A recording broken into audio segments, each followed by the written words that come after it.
Antes de que Adán abriera los ojos por primera vez, antes de que la serpiente susurrara en el jardín del Edén, ya existía un secreto escondido en las páginas de la Biblia. Un misterio que ha permanecido frente a los ojos de millones de creyentes, pero que muy pocos se han atrevido a cuestionar. ¿Y si te dijera que en el Génesis no aparece un solo creador, sino dos? La mayoría ha leído la historia de la creación como un relato sencillo, un único Dios, que con su voz trae a la existencia todo lo visible e invisible. Sin embargo, hay palabras, detalles y giros en el texto original que nos obligan a detenernos y a mirar con más atención. Detalles que revelan que tal vez Dios no estaba solo en aquel momento en que el universo fue formado. Muchos prefieren ignorar esta posibilidad. Las iglesias tradicionales la suavizan, los teólogos más conservadores la descartan y los traductores bíblicos la disfrazan en sus versiones modernas. Pero el hebreo antiguo, el texto original, guarda un eco incómodo. La palabra Elohim, plural. No Dios en singular, sino dioses, o mejor dicho, una asamblea de poder. Y es precisamente allí donde comienza el misterio. En Génesis 1:26 encontramos una frase que desafía la lógica del monoteísmo estricto. Hagamos al hombre a nuestra imagen, conforme a nuestra semejanza. No dice haré, no dice mi imagen, habla en plural. ¿Quiénes eran ese nosotros oculto entre las primeras páginas de la Biblia? Durante siglos se han dado explicaciones. Algunos sostienen que se trata de un plural majestuoso, una manera literaria de exaltar la grandeza divina. Pero esta teoría tiene un problema. El hebreo antiguo prácticamente no conoce esa figura. Lo que encontramos en el texto es un plural directo, concreto, intencional. Esto significa que el Génesis guarda una verdad silenciada. Había más de una voluntad actuando en la creación. Dos agentes, dos conciencias, dos creadores unidos en un mismo propósito. Una revelación que, de ser aceptada, cambiaría por completo nuestra comprensión del origen de la humanidad. La pregunta es inevitable. ¿Por qué se ocultó este detalle durante siglos? ¿Por qué las iglesias modernas no hablan de él? ¿Será que descubrir la existencia de dos creadores pondría en crisis toda la doctrina que conocemos? ¿O será que, en el fondo, esta revelación nos lleva más cerca de la verdad de Cristo de lo que imaginamos? Porque no estamos hablando de politeísmo ni de dioses paganos. Estamos hablando de una clave olvidada que conecta el Antiguo y el Nuevo Testamento, uniendo al Padre y al Hijo desde el inicio de todo. Si Cristo participó en la creación, entonces la historia de la redención comienza mucho antes de la cruz. Comienza en el mismo momento en que el hombre fue formado del polvo. A lo largo de este viaje descubriremos textos ocultos, pasajes ignorados, tradiciones que fueron borradas y secretos que la Iglesia jamás quiso enseñar. Lo que escucharás hoy no es una simple teoría, sino una revelación que estuvo escrita desde el principio, esperando que alguien con ojos atentos la descifrara. Prepárate, porque una vez que abras esta puerta, ya no podrás mirar el Génesis de la misma manera. La frase «hagamos al hombre» dejará de ser un detalle olvidado y se convertirá en la clave para entender el mayor misterio de la creación. Si llegaste hasta aquí, no es por casualidad. Formas parte de una generación que no se conforma con lo superficial, que busca lo que fue escondido y que anhela la verdad sin filtros. Por eso te invito a que permanezcas hasta el final de este video, porque lo que vamos a revelar puede cambiar para siempre tu manera de leer la Biblia. Antes de continuar, te pido algo importante. Suscríbete ahora mismo a este canal, activa la campanita y comparte este mensaje. Recuerda lo que dice la palabra en Ezequiel 3:18-19. Si yo dijere al impío, de cierto morirás, Y tú no le amonestares ni le hablares, para que el impío sea apercibido de su mal camino, a fin de que viva. El impío morirá por su maldad, pero su sangre demandaré de tu mano. Mas si tú amonestares al impío, y él no se convirtiere de su impiedad ni de su mal camino, él morirá por su maldad, pero tú libraste tu vida. Tu apoyo nos ayuda a seguir revelando lo que la Iglesia calló durante siglos. Ahora sí, comencemos. Cuando abrimos la Biblia y nos encontramos con las primeras páginas del Génesis, creemos estar leyendo un relato claro y sencillo. Un Dios único, todopoderoso, que pronuncia palabras y con ellas trae a existencia el universo entero. Sin embargo, al observar con atención el texto original en hebreo, descubrimos un detalle que rompe con la aparente simplicidad. Dios no habla en singular, sino en plural. Génesis 1:26 declara: «Hagamos al hombre a nuestra imagen, conforme a nuestra semejanza». Esta frase debería inquietar a cualquiera que crea en un único creador absoluto. ¿Por qué hagamos? ¿Por qué nuestra imagen? ¿Por qué Dios, en el momento más trascendental de la historia, la creación de la humanidad, decide expresarse en plural? Algunos teólogos intentan resolverlo con la teoría del plural majestático, un recurso literario usado por reyes y autoridades para engrandecerse.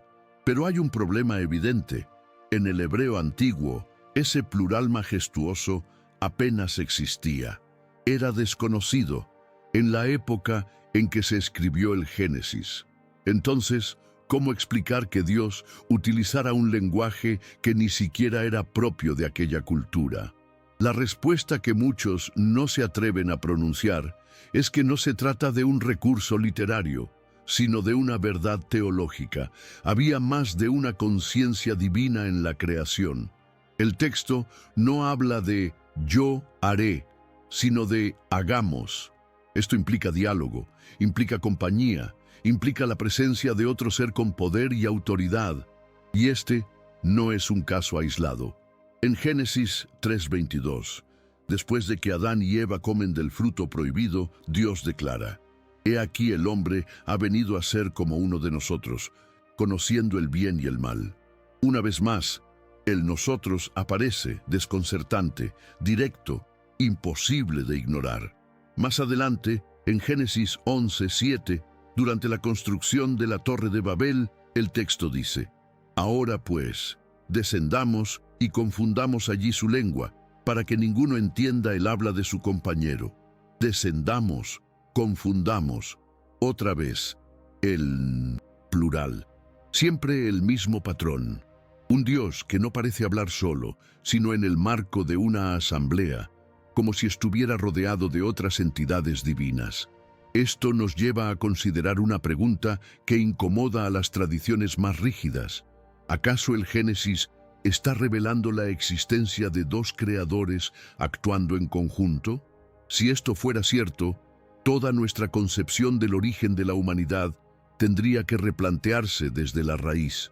No sería ya un único creador aislado, sino una dualidad perfecta, trabajando en armonía desde el principio de los tiempos. Muchos eruditos, al encontrarse con estas expresiones plurales, prefieren suavizarlas en las traducciones. Las versiones modernas de la Biblia transforman el término Elohim, que en hebreo es plural, en un simple Dios singular.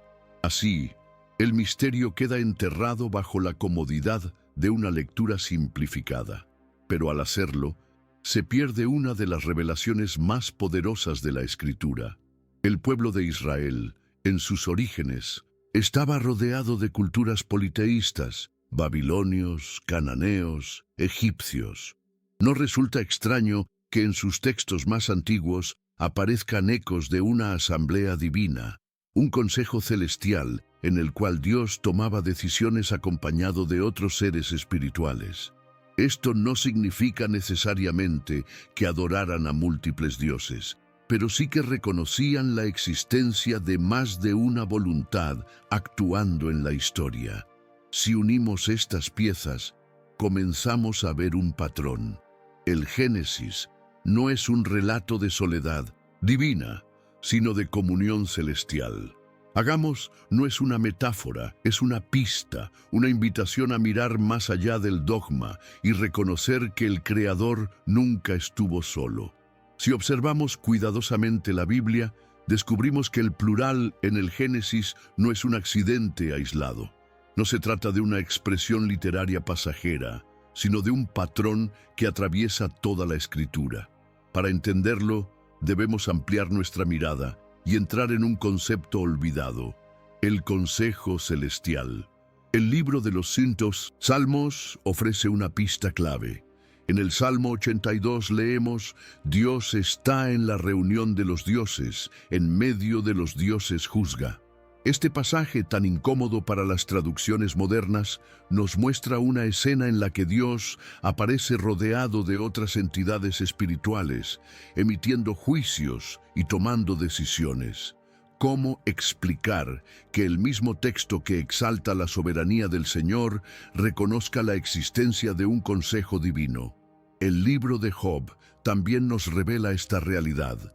En Job 1:6 se describe cómo los hijos de Dios vinieron a presentarse delante de Jehová. Allí no encontramos un Dios aislado en un trono de soledad, sino una asamblea de seres celestiales participando en un proceso de consulta y decisión. ¿Podría ser que esta misma dinámica ya existiera desde el principio, cuando Dios dijo: hagamos al hombre? La tradición judía antigua no negaba estas escenas. Al contrario, las asumía como parte del orden celestial. El término Elohim, usado en Génesis 1, no se limitaba a designar a un solo Dios, sino que podía referirse a toda una asamblea de seres divinos. Con el tiempo, para proteger el monoteísmo frente a los cultos paganos, se prefirió traducirlo en singular, pero el rastro del plural nunca desapareció del todo. Algunos eruditos sugieren que en los orígenes de Israel coexistían dos ideas, la de un Dios supremo y la de otros agentes celestiales que ejecutaban sus órdenes. Con el paso de los siglos, la figura del único Dios soberano se consolidó, y cualquier rastro de pluralidad fue suavizado en las traducciones y predicaciones. Sin embargo, los textos permanecieron allí, como un eco incómodo que atraviesa los siglos. Si aceptamos esta hipótesis, el Génesis no estaría narrando un acto solitario de creación, sino una conversación en el cielo, un diálogo entre el Padre y otro ser con autoridad creativa. Muchos asocian a este segundo agente con el Cristo preexistente, el Verbo que estaba con Dios y era Dios, como lo declara Juan 1:1.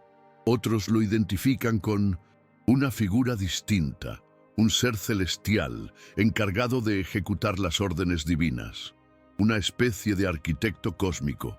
Lo cierto es que, más allá de las interpretaciones, la Biblia nos muestra constantemente que Dios se manifiesta en medio de asambleas celestiales. Isaías 6 describe al Señor sentado en un trono, rodeado de serafines que ejecutan sus órdenes. Daniel 7 nos habla de millares de millares que servían delante de él. En todos estos casos, la imagen no es la de un Dios aislado, sino la de un Dios que reina en comunión con otros seres espirituales. Si esto es así, entonces el plural del Génesis cobra un nuevo sentido. Hagamos al hombre no es una metáfora ni un adorno literario. Es la evidencia de que la creación fue el resultado de un diálogo, de una colaboración celestial, en la que participaron más de una voluntad y más de una conciencia divina. Aceptar esto implica cambiar nuestra manera de leer la Biblia. Significa reconocer que desde el principio Dios actuó en plural, que su poder se manifestó en una dinámica de comunión. Y significa, sobre todo, que la figura de Cristo no comenzó en Belén, sino que ya estaba presente en el origen de todo, participando activamente en el nacimiento de la vida. Cuando llegamos al Nuevo Testamento, descubrimos que los apóstoles no presentaban a Cristo como un simple profeta que apareció en la historia 2000 años atrás. Lo describían como alguien que ya existía desde antes de la creación, alguien que participó directamente en el origen de todo. Esta revelación conecta de manera sorprendente con el misterio del plural en el Génesis. En Juan 1:1-3 leemos: En el principio era el Verbo, y el Verbo estaba con Dios, y el Verbo era Dios. Este era en el principio con Dios. Todas las cosas por Él fueron hechas, y sin Él nada de lo que ha sido hecho fue hecho. Aquí se nos muestra un Cristo eterno, presente desde antes de Adán, actuando como agente creador junto al Padre. No se trata de una metáfora, sino de una afirmación contundente. Todo fue hecho por medio de Él. Esto nos obliga a replantear lo que ocurre en Génesis 1:26. Cuando Dios dice, hagamos al hombre a nuestra imagen, no está hablando consigo mismo en un monólogo teatral. Está dialogando con el Hijo, con el Verbo preexistente que ejecuta sus designios. El plural del Génesis deja de ser un enigma y se convierte en la confirmación de la unidad entre el Padre y el Hijo desde el inicio. Esta idea no solo aparece en Juan, Pablo también lo reafirma en Colosenses 1:16. Porque en Él fueron creadas todas las cosas, las que hay en los cielos y las que hay en la tierra, visibles e invisibles, sean tronos, sean dominios, sean principados, sean potestades. Todo fue creado por medio de Él y para Él. No solo el universo físico fue creado por Cristo, sino también las estructuras espirituales, los órdenes celestiales, las potestades que gobiernan los cielos. Esto significa que Cristo no fue un espectador pasivo, ni un simple instrumento. Él fue el coautor de la creación. El Padre habló y el Hijo, como verbo viviente, ejecutó cada palabra, dando forma al cosmos. Lo que Génesis registra como hagamos es precisamente esta interacción divina, la unión perfecta del Creador Supremo y el Verbo Eterno en una obra compartida. Aceptar esta verdad transforma nuestra comprensión de la misión de Jesús. Ya no es solamente el Redentor que vino a morir en la cruz, sino también el arquitecto del universo, aquel que dio existencia a todo lo que conocemos. Esto cambia el inicio y el final de la historia. El mismo Cristo que formó al hombre del polvo fue quien más tarde se encarnó para rescatarlo. El Nuevo Testamento nos da otra pista aún más clara. En Juan 17:5, Jesús mismo ora diciendo: Padre, glorifícame tú al lado tuyo con aquella gloria que tuve contigo antes que el mundo fuese. Aquí no hay metáforas. Cristo afirma haber tenido gloria junto al Padre antes de que existiera el mundo. Esa gloria es la gloria de un creador, de 1900, alguien que participó en el inicio de todo. Si conectamos estos pasajes, entendemos que el misterio del Génesis nunca fue un error ni una confusión gramatical. Fue una clave profética que solo podía ser comprendida a la luz del Nuevo Testamento. Lo que en el principio fue un hagamos enigmático, en Cristo se revela como una verdad incuestionable. Desde el inicio, hubo dos creadores actuando en unidad, Padre e Hijo, uno concibiendo, el otro ejecutando, ambos manifestando el mismo poder eterno. Lo largo de los siglos, no todos interpretaron el plural del Génesis de la misma manera. Mientras que algunos padres de la Iglesia vieron en esas palabras una referencia directa a Cristo preexistente, otros textos antiguos ofrecieron interpretaciones mucho más audaces, incluso peligrosas para la ortodoxia.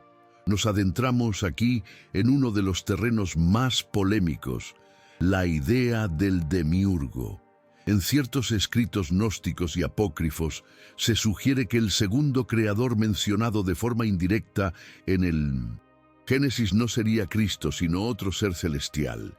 Este demiurgo, término griego que significa artesano o constructor, sería un agente poderoso, encargado de moldear la materia, pero limitado en su esencia. Según esta visión, Dios Supremo habría dado las órdenes, y el demiurgo habría sido el ejecutor del mundo material, a veces incluso tomando decisiones por sí mismo. Este pensamiento, evidentemente, fue rechazado por la tradición judeocristiana, que lo consideró una herejía peligrosa. Sin embargo, su existencia demuestra algo importante. Desde muy temprano, algunos grupos reconocieron que en el Génesis había más de una voluntad actuando. Aunque las conclusiones variaban, el hecho de que se planteara la posibilidad de un segundo creador confirma que el plural en la escritura nunca pasó desapercibido. ¿Por qué estas ideas fueron silenciadas?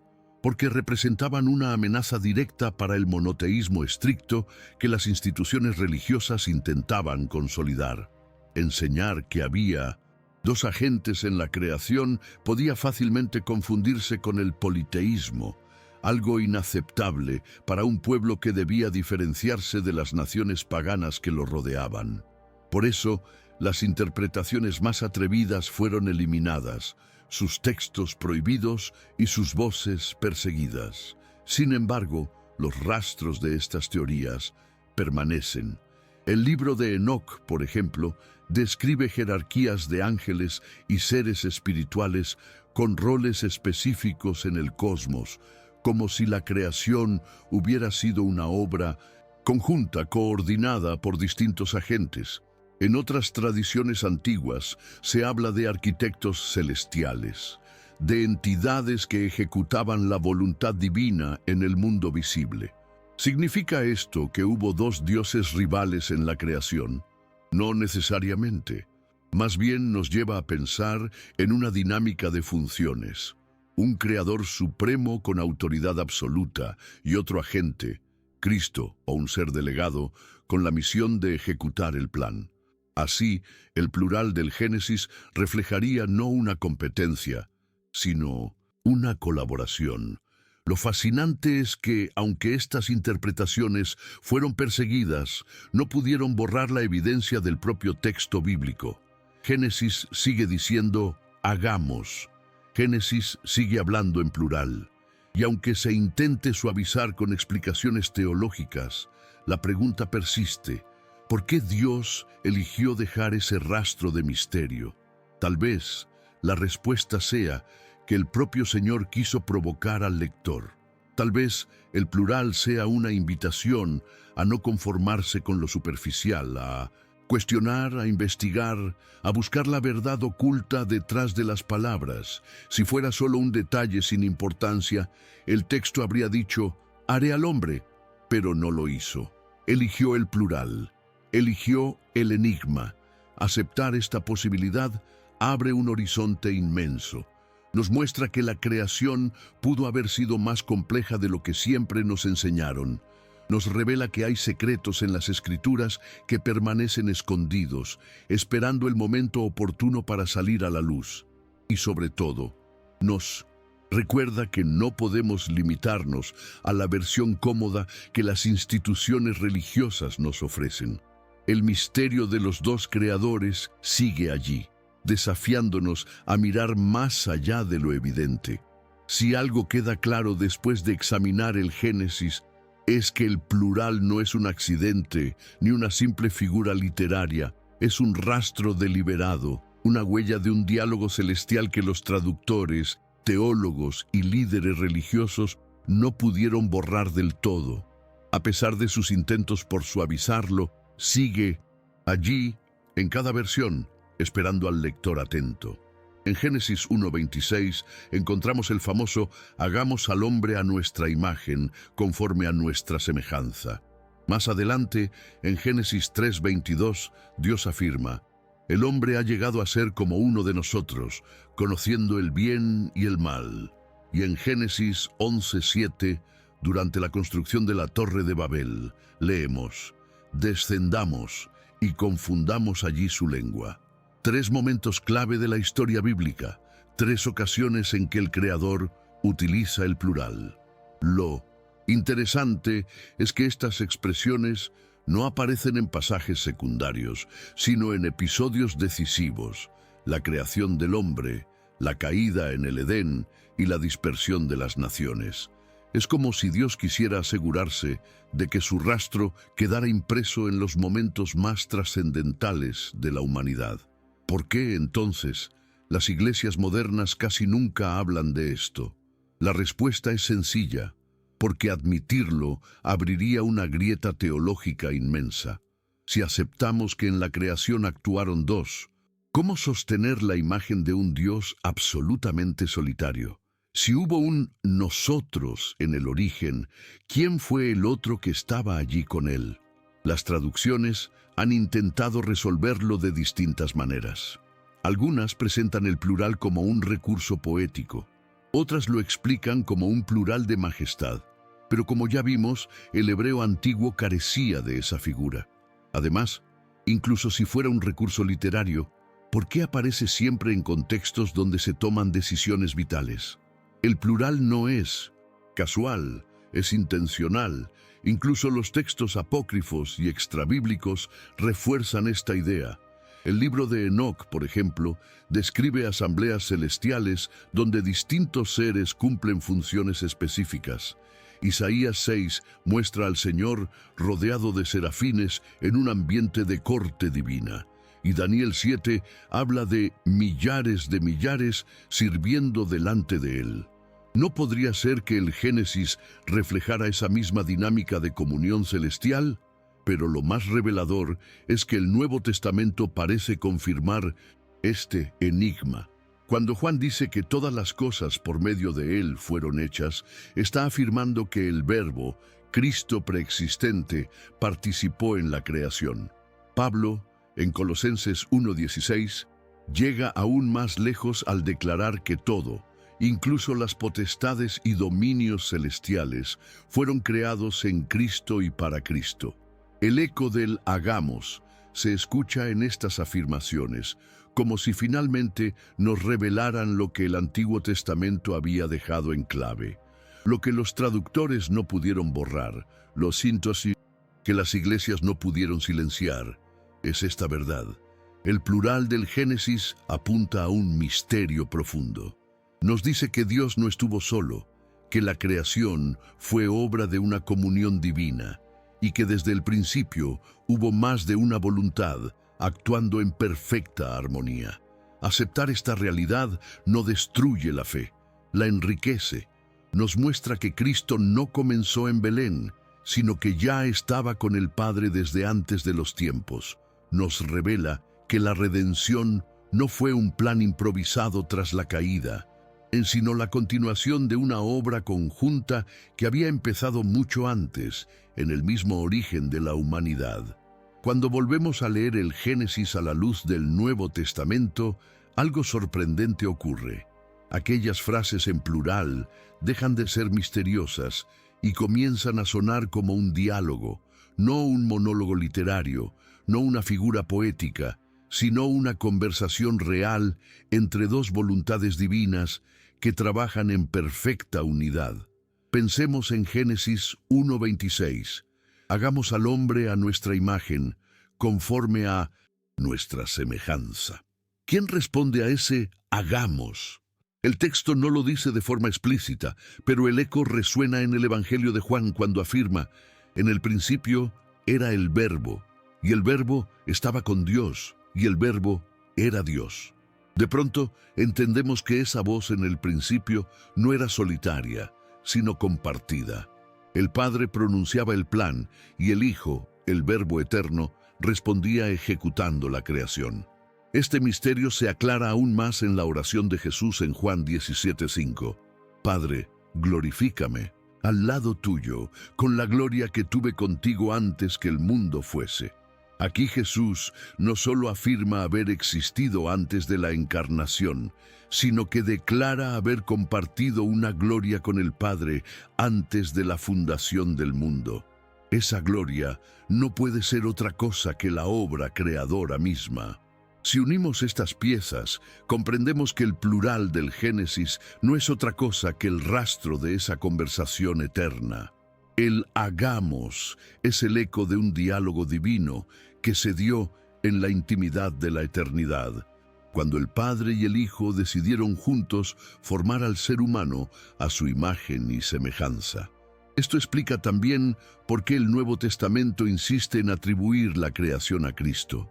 Pablo en Colosenses 1:16 declara que en Él fueron creadas todas las cosas. El autor de Hebreos, en 1:2, afirma que Dios hizo el universo por medio de su Hijo. Una y otra vez, las Escrituras confirman que el Hijo no fue un observador pasivo, sino un participante activo en la obra creadora. Aceptar esta verdad nos lleva a una conclusión poderosa. El plan de redención no comenzó en el Calvario, sino en el Edén. Aquel que formó al hombre del polvo fue el mismo que más tarde se encarnó para salvarlo. La creación y la redención no son dos historias separadas, sino una sola trama continua que une el principio y el fin. ¿Por qué entonces las traducciones y los sermones modernos han evitado hablar de esto? Porque reconocer que el Génesis revela un diálogo entre el Padre y el Hijo obliga a replantear siglos de teología basada en un monoteísmo rígido. No significa negar la unicidad de Dios, sino aceptar que esa unicidad se manifiesta en comunión, en pluralidad, en una relación eterna que precede a todo lo creado. El plural del Génesis es, en última instancia, la primera revelación de Cristo. Es la huella de su presencia antes de Belén, antes de la cruz, antes del tiempo. Es la confirmación de que el Hijo estuvo desde el principio, participando activamente en la historia de la creación. Y comprender esto transforma para siempre nuestra lectura de la Biblia. Una de las preguntas más inquietantes es, ¿por qué el Antiguo Testamento no revela con claridad que Cristo estaba en la creación junto al Padre? Si el hagamos ya estaba allí, ¿por qué no se explicó de manera directa desde el principio? La respuesta parece encontrarse en el concepto de revelación progresiva. Dios, en su sabiduría, decidió revelar la verdad a la humanidad paso a paso, en etapas.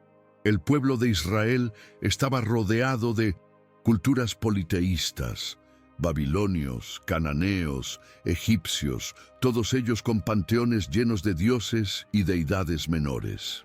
En ese contexto, hablar abiertamente de una pluralidad en la divinidad habría confundido fácilmente a Israel, llevándolos a mezclar la fe en el Dios verdadero con las idolatrías de las naciones. Por eso, durante el Antiguo Testamento, Dios se presenta con fuerza como el único, el Señor absoluto, para cimentar en el corazón de su pueblo la convicción de que no había otro Dios fuera de Él.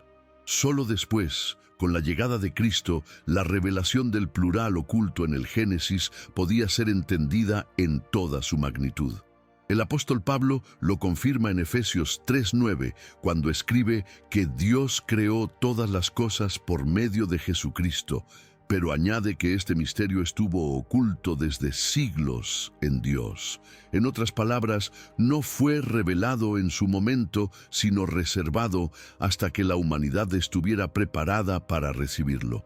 Esto nos muestra que el plural del Génesis fue dejado allí como una pista, un eco intencional, una clave escondida a plena vista para que, llegado el tiempo de Cristo, pudiera ser comprendido.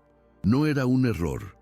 Era una profecía silenciosa, una señal de que había más en la historia de la creación de lo que parecía a simple vista.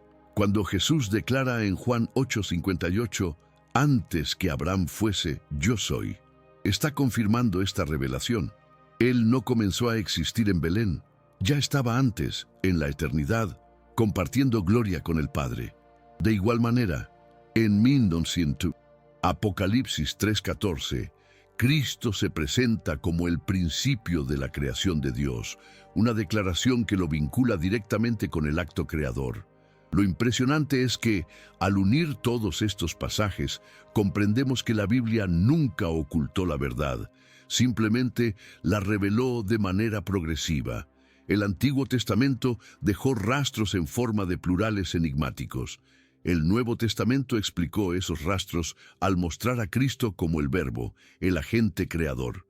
Y la iglesia primitiva entendió esta conexión, pero con el tiempo fue olvidada o silenciada para proteger al pueblo de malinterpretaciones. Aceptar esta revelación cambia nuestra perspectiva.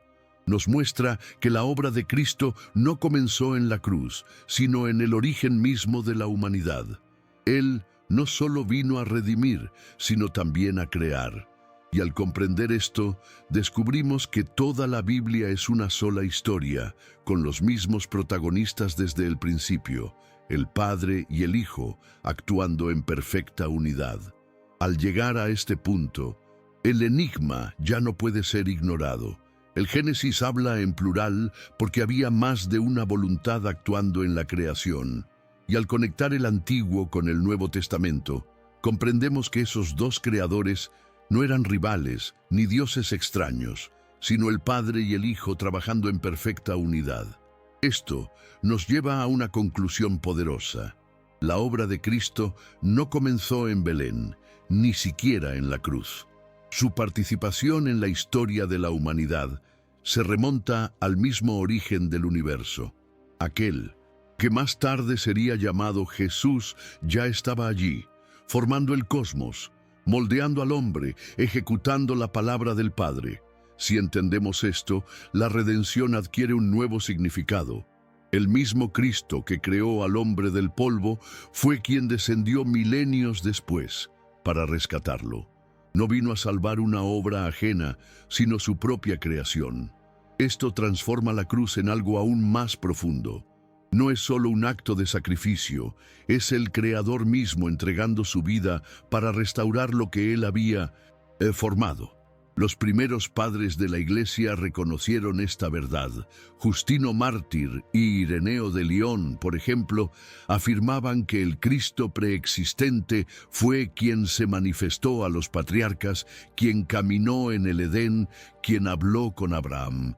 Para ellos, el ángel del Señor mencionado tantas veces en el Antiguo Testamento no era un mensajero cualquiera, sino una manifestación del Hijo de Dios antes de su encarnación. Con el tiempo, estas enseñanzas fueron silenciadas. La Iglesia institucional prefirió simplificar la narrativa y centrarse en la encarnación, dejando en segundo plano el papel de Cristo en la creación. El miedo a confundir a los fieles con interpretaciones cercanas al politeísmo llevó a esconder estas verdades. Pero el plural del Génesis quedó allí, como un testigo silencioso de lo que realmente ocurrió. Hoy, al reexaminar los textos antiguos, los manuscritos y las traducciones, este misterio vuelve a salir a la luz, y con él una revelación que cambia nuestra fe. Cristo no es solo el Redentor, es también el Creador. La redención y la creación no son dos actos separados, son dos capítulos de la misma historia, protagonizada por los mismos actores desde el principio. Esto explica también por qué el Nuevo Testamento insiste tanto en presentar a Cristo como el centro de todo. Colosenses 1:16 lo afirma con claridad. Todo fue creado por medio de Él y para Él. Efesios 3:9 dice que Dios creó todas las cosas por medio de Jesucristo. Y Hebreos 1:2 declara que Dios hizo el universo por medio de su Hijo. Estas frases no son adornos literarios, son la confirmación de lo que el Génesis insinuaba en su plural enigmático. Al comprender esto, nuestra visión de Dios cambia para siempre. Ya no vemos a Cristo solo como el Salvador que apareció en la historia, sino como el Creador eterno que estuvo con el Padre desde el principio. Y ese mismo Cristo que formó los cielos y la tierra fue el que descendió, sufrió y murió para restaurar lo que Él mismo había hecho. Él misterio de los dos creadores no es, entonces, una curiosidad teológica. Es la clave para entender todo el plan de redención. Nos muestra que la cruz no fue un accidente, sino la culminación de una obra que comenzó en el Edén. Nos recuerda que el mismo Cristo que dijo «hágase la luz» es el que más tarde dijo «consumado es», y que en ambos casos su palabra tuvo el poder de cambiar para siempre la historia de la humanidad. Después de recorrer las páginas del Génesis y conectar sus ecos con el Nuevo Testamento, una verdad se levanta con claridad. Dios nunca estuvo solo en la creación. Aquel plural enigmático, «hagamos al hombre a nuestra imagen», no fue un accidente literario, ni un simple recurso poético. Fue la huella de un diálogo eterno, la voz del Padre hablando con el Hijo, los dos creadores actuando en perfecta unidad desde el principio de todo. Comprender esto cambia nuestra perspectiva de la Biblia. Ya no vemos al Antiguo y al Nuevo Testamento como historias separadas, sino como una única trama continua, con los mismos protagonistas desde el inicio, el Padre y el Hijo, creando juntos, redimiendo juntos, escribiendo la historia de la humanidad en armonía absoluta. El Cristo que conocimos en Belén no apareció de la nada. Él ya estaba allí, en el Edén, formando al hombre del polvo, participando en la creación del universo. Y siglos después, ese mismo Cristo descendió al mundo para restaurar lo que Él mismo había hecho. Creación y redención se revelan como dos capítulos inseparables de la misma obra divina. Esto también nos ayuda a entender por qué este misterio fue ocultado durante tanto tiempo. El pueblo antiguo no estaba preparado para comprender una pluralidad en la divinidad sin caer en idolatría. Por eso, Dios dejó pistas, señales escondidas en el Génesis, esperando el momento oportuno. Y ese momento llegó con Cristo, cuando el Verbo eterno se encarnó y mostró que siempre había estado al lado del Padre. El plural del Génesis, que tantos intentaron silenciar, hoy resuena con más fuerza que nunca. Nos invita a mirar más allá de lo superficial, a romper con las explicaciones cómodas y a descubrir que hay tesoros escondidos en las Escrituras que solo se revelan a quienes buscan con hambre y con valentía. Y ahora la pregunta es para ti. ¿Seguirás leyendo la Biblia con los mismos ojos de antes? ¿O aceptarás que hay misterios que la Iglesia jamás quiso que supieras? ¿Te atreverás a ver a Cristo no solo como el Salvador, sino también como el Creador que estuvo en el principio? Este mensaje no es solo conocimiento, es un llamado. Si el Hijo estuvo desde el principio creando contigo en mente, también quiere redimir tu vida hoy. El mismo Cristo que dijo «hagamos» es el que ahora te dice «ven a mí». Por eso, antes de terminar, quiero invitarte a que te unas a esta misión. Suscríbete al canal, activa la campanita y comparte este video con otros. Recuerda lo que dice la palabra en Ezequiel 3:18-19. Si no advertimos a otros de la verdad, su sangre será demandada de nuestras manos. Pero si lo hacemos, habremos librado nuestras almas. Tú puedes ser parte de esa voz que despierta a muchos. El misterio de los dos creadores ya no está oculto. Hoy ha sido revelado delante de tus ojos, y lo que hagas con esta verdad marcará tu camino. Que el Dios eterno y su Hijo, el Verbo, te bendigan y te guíen en esta búsqueda de lo que siempre estuvo allí, esperando ser descubierto.